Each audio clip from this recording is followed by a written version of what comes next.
ay degmadu u qabto maadaama culays badanna uu naga yimaado maxay tahay dadka dalxiisayaasha ah iyo waqtiyada jimcaha iyo fasaxyada saldhig hore u dhisnaa oo dhamaystirnaa buu ahaa laakiin maxay tahay siyaasadda dawladda waa in nabadgelyadu markasta ay noqoto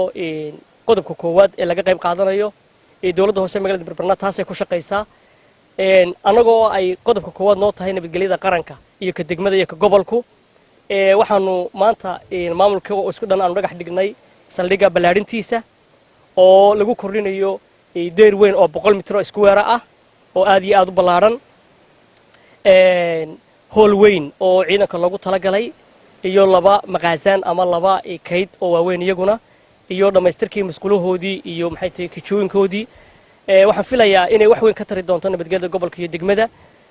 dawladda hoose iyo maxay tahay xildhibaanada golaha deegaankana markasta waxa ka go'an inay kor u qaado la nashqayso ciidamada booliiska iyo gobolka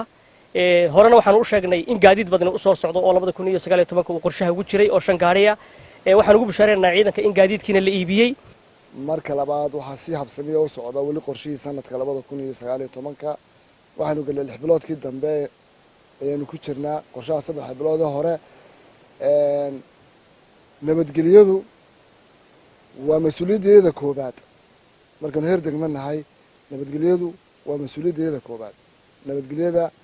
caafimaadka waxbarashada biyaha marka golaha deegaanku waxa in badan sanad walba ku danaan qorshaha xaalad kasta oo wax laga qaban karo nabadgelyada heer degmo ma heer gobol ma heer qaran waa heer degmo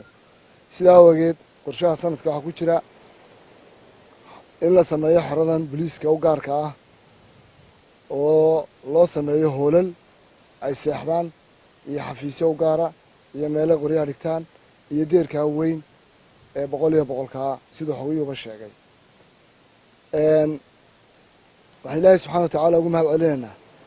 inuu noo waafajiyey oo uu nagu sugay oo uu noo ogolaaday in qorshihii sanadkii hore ilaa hadda sidiisii uu socdo isbedel aanay ku imanin waxaa ku jiray saldhigyo waxaa ku jiray